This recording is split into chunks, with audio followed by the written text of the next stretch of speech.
Football যে দেশে football নয় বরং সকার, সেই দেশটি মার্কিন যুক্তরাষ্ট্র। বৈশ্বিক রাজনীতির মতো ফুটবলেও শক্তিশালী এই দলটি। বিশ্ব ফুটবলে ইউরোপ আর লাতিন আমেরিকার আধিপত্যের মাঝে যুক্তরাষ্ট্র অনেকটাই আন্ডাররেটেড। স্টারস অ্যান্ড স্ট্রাইপস নামে পরিচিত এই দলটি শুধু ফুটবল নয়, একটি বদলে যাওয়া সংস্কৃতির প্রতীকও। 1916 সালে আন্তর্জাতিক ফুটবলে যাত্রা শুরু করা যুক্তরাষ্ট্র প্রথম বিশ্বকাপ 1930 সালেই খেলেছিল, আর সেবারই পৌঁছে যায় সেমিফাইনালে, যা আজও তাদের বিশ্বকাপের সেরা অর্জন।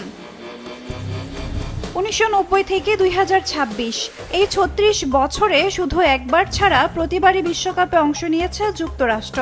এর মধ্যে 2002 সালে খেলেছে কোয়ার্টার ফাইনাল, 2010, 14 ও 22 বিশ্বকাপে খেলেছে শেষ 16।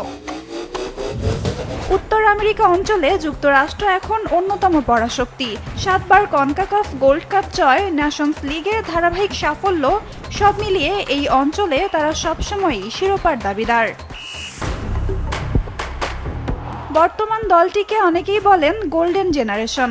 Christian Pulisic, Weston McKennie, Chris রিচার্ডসের মতো ফুটবলাররা ইউরোপের বড় ক্লাবে খেলছেন। দলটির অধিনায়ক টিম রিন যুক্তরাষ্ট্রের হয়ে সর্বোচ্চ ম্যাচ খেলেছেন চবি জোন্স। বর্তমান দলের সর্বোচ্চ গোল করেছেন এসি মিলানে খেলা পুলিসিক। এই দলকে নতুনভাবে গড়ে তুলেছেন কোচ রবার্তো পচাত্তিনো।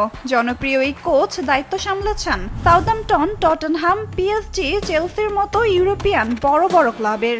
যুক্তরাষ্ট্রের সাম্প্রতিক পারফরমেন্সে কিছুটা ওঠানামা থাকলেও প্রস্তুতি চলছে বড় মঞ্চের জন্য। 2026 বিশ্বকাপের স্বাগতিক হওয়ায় সরাসরি খেলবে দলটি, তাই ছিল না বাছাই পর্বের চাপ। দলটির বর্তমান র্যাঙ্কিং 16। এবারের বিশ্বকাপে ডি গ্রুপে খেলবে স্বাগতিক যুক্তরাষ্ট্র।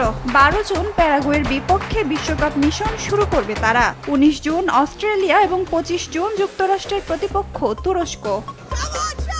যুক্তরাষ্ট্রে ফুটবলকে সকার বলা হয়, আর দীর্ঘদিন এটি ছিল তৃতীয় বা চতুর্থ জনপ্রিয় খেলা। কিন্তু বিশ্বকাপ এলেই পুরো দেশ যেন এক হয়ে যায় এই খেলায়। স্টেডিয়াম, ফ্যান জোন, শহরের রাস্তাঘাট সব জায়গায় দেখা যায় লাল সাদা নীলের উন্মাদনা।